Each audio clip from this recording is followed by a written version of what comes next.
സത്യത്തിൽ ഈ V D സതീശനെ ഈ മുഖ്യമന്ത്രി കസേരയിൽ ഇത്ര ഈസി ആക്കി എത്തിച്ചു കൊടുത്തതിനുള്ള മുഴുവൻ ക്രെഡിറ്റും CPM-ന് അവകാശപ്പെട്ടതാണ്. CPM-ന് പിണറായി വിജയനും അതിൻ്റെ കൂട്ടാളികൾക്കും അതിൻ്റെ ആദ്യ ക്രെഡിറ്റ് നമ്മൾ കൊടുക്കണം. ഞാൻ കൊടുക്കുകയാണെങ്കിൽ ആദ്യ ക്രെഡിറ്റ് കിണർഗോലുവിനെ കൊടുക്കും. കിണർഗോലു വളരെ സഹായിച്ചല്ലോ. അതെ, കാരണം അദ്ദേഹമാണ് ഒരു നുണേശൻ്റെ ഫലിതങ്ങൾ എന്ന് പറഞ്ഞുകൊണ്ട് ഒരു പേജ് തുടങ്ങിയത്. അതെ, നുണേശൻ്റെ ഫലിതങ്ങൾ. അതായത് ആ പേജ് വന്നതോടെ തന്നെ ഈ സാമാന്യ ബോധമുള്ള മലയാളി സതീശൻ്റെ ഗ്രാഫ് ഉയർന്നു അവിടെ. എടാ ഇയാളെ എന്തിനാണ് ഇവർ ടാർഗറ്റ് ചെയ്യുന്നത്? ഇയാൾ പറയുന്ന എല്ലാം നുണയാണ് എന്ന് വരുത്തി തീർക്കാൻ ഒരു ശ്രമം നടത്തി. അല്ല, ഏത് നേതാവിനാണെങ്കിലും വ്യക്തിപരമായി നമ്മൾ ഇത്തരത്തിൽ അധിക്ഷേപിച്ച് ടാർഗറ്റ് ചെയ്താൽ അത് തിരിച്ചടിക്കും. അതിൻ്റെ ഏറ്റവും വലിയ ഉദാഹരണമാണ് നരേന്ദ്രമോദിക്കെതിരെ പണ്ട് രാഹുൽ ഗാന്ധി അദ്ദേഹം ചോർഹ എന്ന് പറഞ്ഞിറങ്ങി, കള്ളനാണെന്ന് പറഞ്ഞു. അതിന് ശക്തമായ തിരിച്ചടി രാജ്യത്ത് ജനങ്ങൾ കൊടുത്തു. ആരെയും വ്യക്തിപരമായി നമ്മൾ അങ്ങനെ അധിക്ഷേപിച്ച് കാണിക്കരുത്, അത് മോശമാണ്. അല്ല, ഇത് നമ്മളൊന്ന് ചിന്തിക്കണം. നുണേശൻ്റെ ഫലിതങ്ങൾ എന്ന് പറഞ്ഞ് ഇവർ ഒരു പേജ് ഫേസ്ബുക്കിൽ തുടങ്ങുന്നു, അതിനെ തുടർന്ന് അത് റിപ്പോർട്ട് ചെയ്ത് പൂട്ടിക്കുന്നു. അതിൻ്റെ പുറകെ 6 പേജുകളാണ് ഇവരുണ്ടാക്കി. എന്നിട്ട് അത് ഒഫീഷ്യലായിട്ട് ഇവർ പ്രഖ്യാപിച്ചു. പ്രഖ്യാപിക്കുകയാണ്, ഇത് ഞങ്ങൾ ഇന്നയാൾക്കെതിരെ തുടങ്ങിയിരിക്കുകയാണ്, ഇയാളുടെ നുണ ഞങ്ങൾ പൊളിച്ചടക്കും, ഇയാളുടെ നുണക്കഥകൾ ഞങ്ങൾ പൊളിച്ചടക്കും. ഇപ്പം എന്ത് സംഭവിച്ചു? ആര് പറഞ്ഞതാണ് നുണ?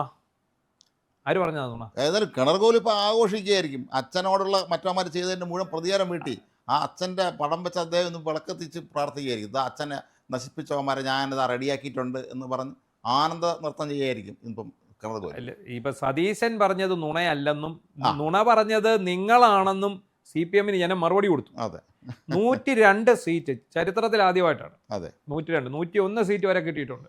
102 സീറ്റാണ് കിട്ടിയത്, അല്ലേ? 110 വരെ കിട്ടിയിട്ടുണ്ട്. അത് 77. അത് CPI കോൺഗ്രസിന്റെ കൂടെ നിൽക്കുമ്പോഴാണ്. അല്ല, ഇപ്പോഴത്തെ ഈ LDF UDF മുന്നണികൾ കഴിഞ്ഞ കുറച്ച് കാലമായിട്ട് സ്റ്റേബിളായിട്ട് വന്നതിന് ശേഷമുള്ള കാര്യമാണ്. 99 വീതം കിട്ടി. 2099 UDF-ന്, പിന്നീട് പിണറായിക്ക് 99. അതെ. അപ്പോൾ എന്താണെങ്കിലും ശരി, നുണേശൻ്റെ കഥകൾ, നുണേശൻ്റെ ഫലിതങ്ങൾ, ഇങ്ങനെ അദ്ദേഹത്തെ വ്യക്തിഹത്യ ചെയ്തുകൊണ്ട് വന്നതാണ് നിങ്ങൾക്ക് തിരിച്ചടി ഉണ്ടാകാൻ ഏറ്റവും പ്രധാനപ്പെട്ട കാര്യമായിട്ട് വന്നത്.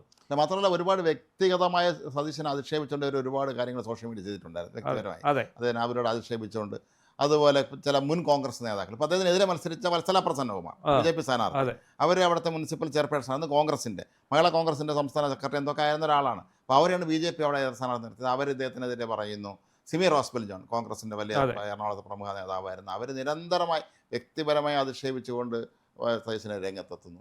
അതൊന്നും ഏറ്റില്ല എന്നുള്ള അർത്ഥമാണ് ജനങ്ങളെ മാറി ചിന്തിച്ചു. അല്ല, സതീശൻ്റെ ഈ തെരഞ്ഞെടുപ്പിലെ സതീശൻ്റെ ഏറ്റവും ശ്രദ്ധേയമായ ഒരു പ്രസ്താവന എന്ന് പറയുന്നത്, ഈ 100 സീറ്റ് നേടാൻ കഴിഞ്ഞില്ലെങ്കിൽ ഞാൻ എൻ്റെ രാഷ്ട്രീയ വനവാസം. അപ്പം കോന്നിയിൽ ജനീഷ് കുമാറിനെ പോലെ അത്യാവശ്യം എന്താ പറയുന്നത്, പുള്ളിയൊക്കെ ഇതിൻ്റെ വെർബൽ മീനിങ് എടുത്തു.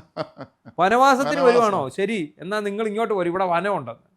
രാഷ്ട്രീയ വനവാസം ആദ്യം പറഞ്ഞത് മറ്റേ പുള്ളിയാ, പൂച്ചക്കുട്ടിയാണ് ആദ്യം വനമന്ത്രി ആയിരുന്നുകൊണ്ട്. അപ്പം ഈ സതീശനെ വ്യക്തിപരമായി അവഹേളിക്കാനും അദ്ദേഹത്തിനെ വ്യക്തിപരമായി താറടിക്കാനും അതിലൂടെ കോൺഗ്രസ് പാർട്ടിയെ ഇല്ലാതാക്കാനും നടത്തിയ ശ്രമം CPM-ന് തിരിച്ചടിച്ചു. CPM എന്താണോ പിന്നെ ലക്ഷ്യമിട്ടത് അതെല്ലാം തകർന്നടിക്കുന്ന ഒരു കാഴ്ച. ഈ സതീശനെ ശ്രദ്ധിക്കേണ്ടുന്ന ഒരു കാര്യം, മുഖ്യമന്ത്രി എന്നുള്ള നിലയിൽ അദ്ദേഹം ശ്രദ്ധിക്കേണ്ട കാര്യങ്ങൾ പ്രതിപക്ഷത്തെ മാത്രമല്ല, സ്വന്തം പാർട്ടിയിൽ നിന്നുള്ള ഒരു വലിയ ഭാഗത്തെ അദ്ദേഹത്തിന് നേരെ കൈകാര്യം ചെയ്ത് കൊണ്ടുപോകേണ്ടതുണ്ട്. കാരണം അവർ ഭൂരിപക്ഷം പേരും KC-ക്ക് വേണ്ടിയാണ് അവർ നിന്നത്. അങ്ങനെയുള്ള MLA-മാരെ ഇനി കൂടെ നിർത്തി മന്ത്രിസഭാംഗങ്ങളൊക്കെ ഇവരാക്കേണ്ടി വരുമല്ലോ. അപ്പോൾ അങ്ങനെ അതൊരു വിഷയം തന്നെയാണ്. ഇതിനകത്ത് ഇപ്പോൾ ഒരു പ്രശ്നം വരുന്നത് 52 MLA-മാരുടെ പിന്തുണയാണ് KC ഉറപ്പിച്ചിരുന്നത് എന്നാണ് പറയുന്നത്. അപ്പം ബാക്കി ഈ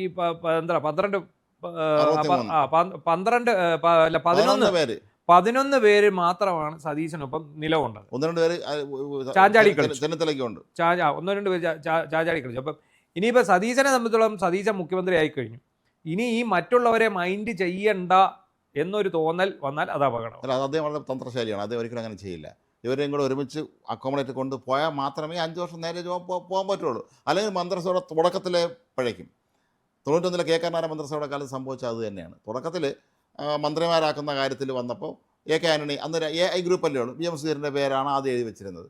മന്ത്രിയാക്കാൻ പറ്റില്ല എന്ന് പറഞ്ഞ് അവിടെ തുടങ്ങി തർക്കം. പിന്നീട് അങ്ങോട്ട് ചാരക്കേസൊക്കെ വന്നില്ലേ? വരുന്നു, പ്രശ്നങ്ങൾ വരുന്നു. ആ മന്ത്രിസഭയ്ക്ക് നേരെ പോകാൻ കഴിഞ്ഞില്ല. അതല്ലേ ചാരക്കേസ് ചാരക്കേസ് വന്നു. അതെ, എന്തെല്ലാം കേസുകൾ, അഴിമതി ആരോപണങ്ങൾ, പ്രശ്നങ്ങൾ.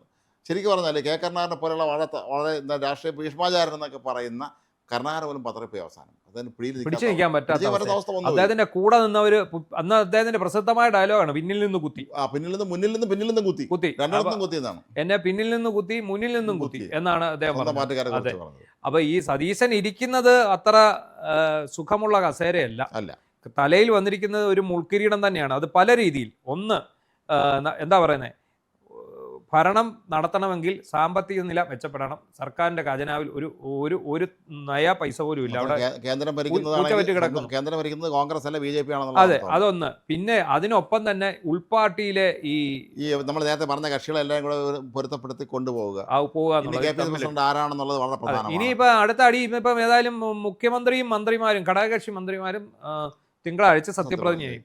ഇനി അടുത്ത അടി വരാൻ പോകുന്നത് കോൺഗ്രസിൽ വരാൻ പോകുന്നത് ആര് മന്ത്രിയാകും എന്നുള്ളതിനെ കുറിച്ചാണ്.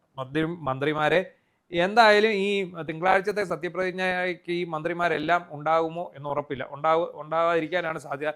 ഇനി അതിനുള്ളിൽ ഈ മന്ത്രിമാരെ തീരുമാനിച്ചാൽ ഒന്നിച്ചാ സത്യപ്രതിജ്ഞ അങ്ങനെയാകും. അതായിരിക്കും നല്ലത്. രണ്ടിടങ്ങ് നടത്തേണ്ട കാര്യമില്ലല്ലോ.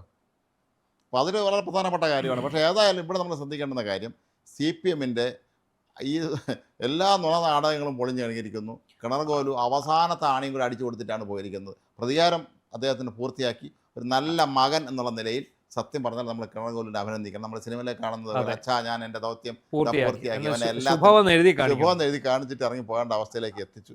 ഇതിപ്പം എന്താണോ CPM ലക്ഷ്യമിട്ടത്, CPM ലക്ഷ്യമിട്ടതല്ല ഇക്കുറി പാളി. സതീശനെ തകർക്കുക എന്നുള്ളതായിരുന്നു അവരുടെ പ്രൈം എയിം. പ്രധാനപ്പെട്ട എയിം എന്ന് പറയുന്നത് സതീശനെ തകർക്കാം. സതീശൻ തകർന്നില്ലെന്ന് മാത്രമല്ല 102 സീറ്റ് നേടി. പിന്നെ അവരുടെ അടുത്ത എയിം സതീശനെ മുഖ്യമന്ത്രിയാക്കാതിരിക്കുക എന്നുള്ളത്. അവർക്കറിയാം സതീശൻ മുഖ്യമന്ത്രിയായാൽ പലവിധ അന്വേഷണങ്ങൾ ഉണ്ടാകും. കിബിയിലും അതുപോലെയുള്ള പല കാര്യങ്ങളിലും അന്വേഷണം ഉണ്ടാകും. വിജിലൻസ് കേസുകളൊക്കെ തന്നെ പൊങ്ങി വരും. അങ്ങനെ വരുന്ന സമയത്ത് തങ്ങൾക്കത് വലിയ തിരിച്ചടിയാകും. അതിൽ ഭയന്നാണ് പിണറായിയും കൂട്ടരും അദ്ദേഹത്തെ വ്യക്തിഹത്യ ചെയ്ത് ഇലക്ഷനിൽ നിന്ന് ഒഴിവാക്കാൻ ശ്രമിച്ചു. എന്താണെങ്കിലും ഈ ഒരു വിജയം 2 വിജയമാണ്. അദ്ദേഹം ഒരു വിജയമല്ല നേടിയത്. അതെ, ഒന്ന് തെരഞ്ഞെടുപ്പ് വിജയം, 2 മുഖ്യമന്ത്രി സ്ഥാനത്തേക്കുള്ള മത്സരത്തിലെ വിജയം.